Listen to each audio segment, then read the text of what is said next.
Welcome to Watch Cozy. Before we start this deep dive, please subscribe to our channel.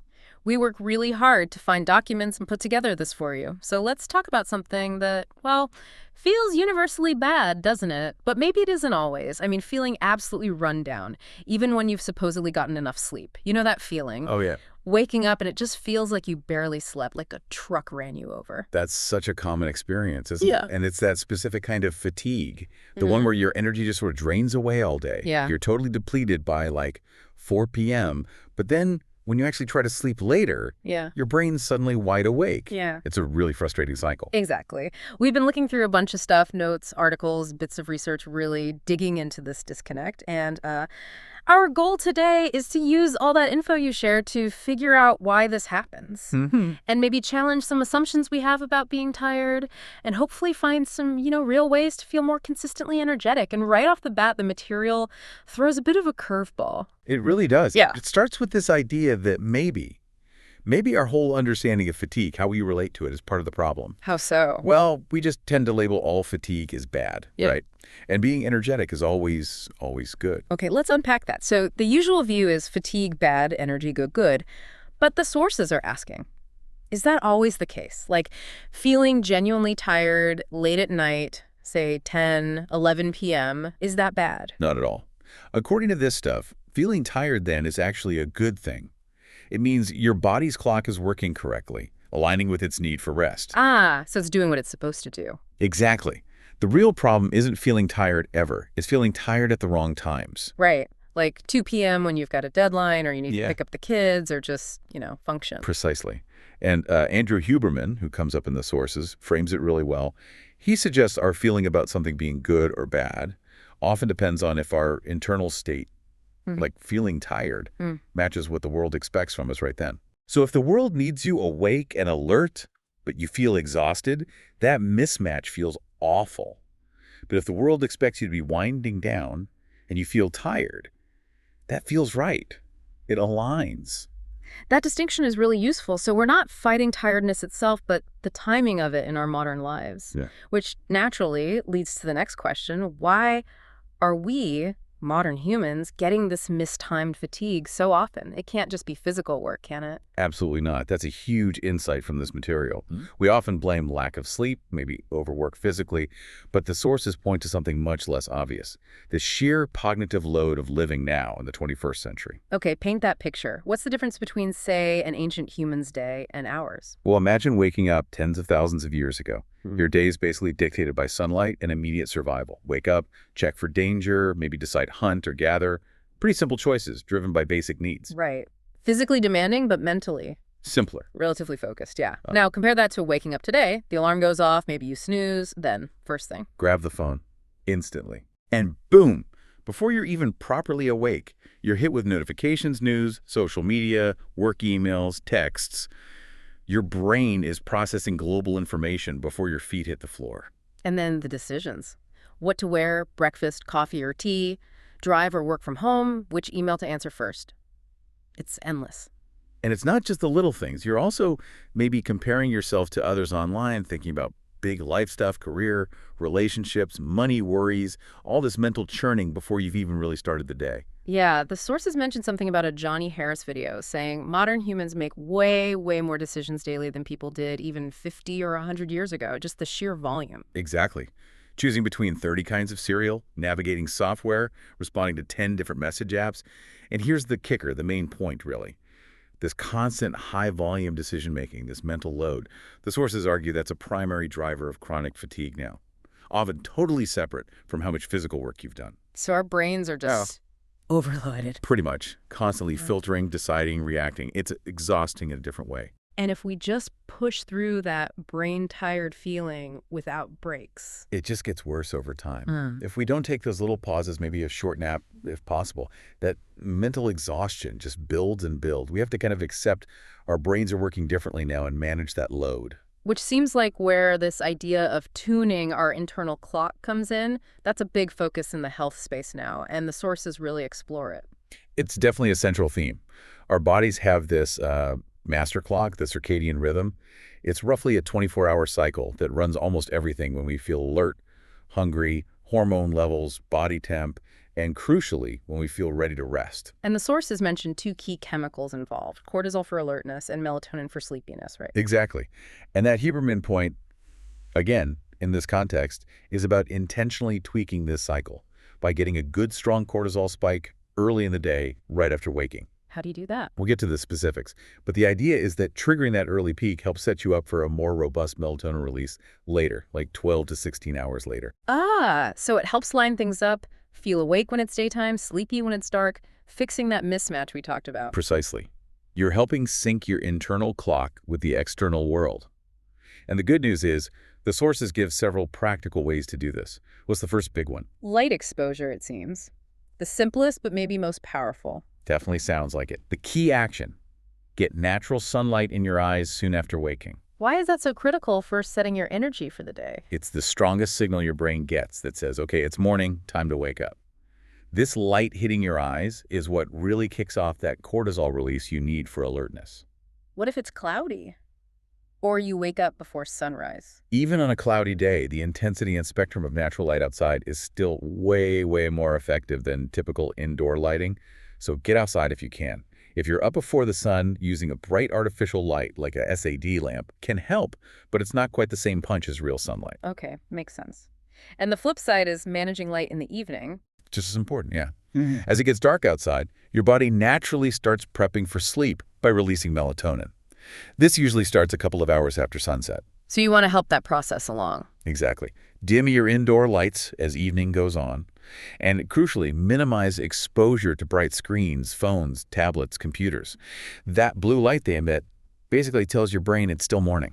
Ah, so it messes with the melatonin signal. Powerfully suppresses it, yeah. Right when you need it to be rising. So bright light in the morning, dimmer light in the evening. Work with the cycle. Got it.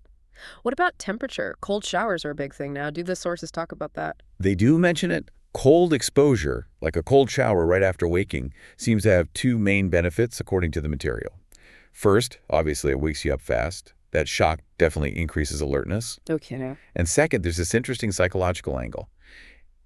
Doing something deliberately difficult, like enduring a cold shower first thing, can apparently make other challenges later in the day feel, well, less daunting, like you've already won a battle. Does it work for everyone, though? I've heard mixed things. And the sources acknowledge that. Individual experiences really vary. Some find it super invigorating, others just find it stressful. It's presented more as something to try, see if it works for you. They didn't point to huge definitive studies on amazing long-term benefits for everyone, but if it helps your personal energy and mindset, worth considering. Okay. And for winding down in the evening, temperature-wise, hot shower. The opposite strategy, actually. A warm shower or bath about an hour to an hour and a half before bed. Warm, that seems weird for sleep. It does sound counterintuitive, right? But here's the science bit.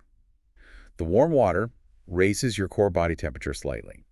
Then when you get out into the cooler air, your body temperature drops quite rapidly. And that drop in core body temperature is a strong natural signal for sleep. It helps you fall asleep faster and get better quality sleep. So morning cold is for the shock of alertness. Evening warmth is to help trigger the cool down for sleep. Okay, that makes a lot more sense. What about movement? Morning exercise is often recommended. Yes, but the sources emphasize light activity soon after waking for this purpose, like 5–10 minutes, a brisk walk outside, some gentle stretching, maybe a bit of yoga. Not like a full-on workout. Not necessarily for this specific goal. The aim isn't burning calories, it's another signal to your body. Daytime has started. Time to get going. What benefits does that short burst of movement give? It seems to help stabilize energy levels through the day, fewer big peaks and crashes, gets the blood flowing, oxygen to the brain, improves mood, focus, motivation, and it reinforces that circadian signal from the light. And on the flip side, avoid intense workouts late at night. Definitely. Things like HIIT or heavy lifting within an hour or two of bed can raise your heart rate and body temperature, making it harder to wind down. Lighter stuff might be okay if it doesn't get you too revved up. Okay, let's talk coffee. The go-to for so many of us when we feel that morning fog. It's almost automatic, isn't it? Feel tired, grab coffee. But understanding the why behind the tiredness helps. As you're awake, this chemical adenosine builds up in your brain. More adenosine means more sleep pressure, more feeling tired. So adenosine is the sleepiness signal. Pretty much, yeah. And caffeine. It doesn't get rid of the adenosine. It basically jams the locks. It blocks the adenosine receptors in your brain. So the adenosine can't deliver its "you're tired" message. Exactly. You stop feeling tired, but the adenosine is still accumulating behind the scenes. Ah, and that's the setup for the afternoon crash. Precisely. When the caffeine wears off, those receptors are suddenly open again, and all that built-up adenosine rushes in. Wham! You hit the wall. So is there a better time to drink it? The sources mentioned maybe waiting a bit after waking. Yeah, there's that suggestion, sometimes linked to Huberman, about waiting 90 to 120 minutes. The theory is to let your body naturally clear some of the adenosine that builds up overnight before you block the receptors. Though the sources also note the author of One Piece couldn't find solid studies backing that specific timing and found it varied personally.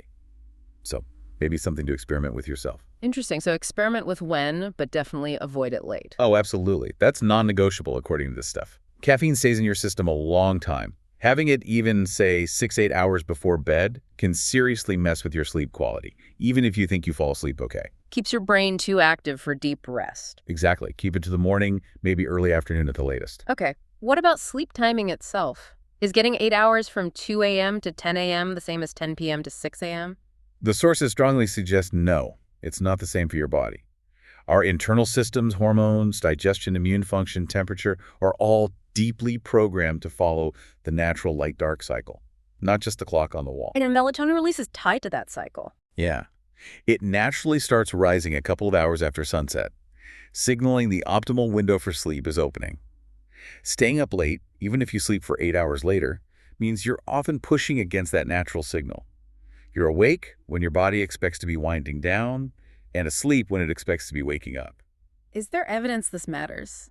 Well, a 2013 study found that people who habitually sleep late tend to have worse brain function, mood, focus, and daytime energy compared to early sleepers, even if they got the same amount of sleep. But what about night owls, people who feel genuinely productive late at night? The sources acknowledge that feeling. You can feel productive late, especially with bright artificial lights keeping you stimulated, Right. but that artificial environment is actively suppressing your melatonin. So while you might get stuff done, you could be disrupting your fundamental body clock. Borrowing energy from tomorrow, maybe? Kind of, yeah. And potentially impacting your overall rhythm and energy long term.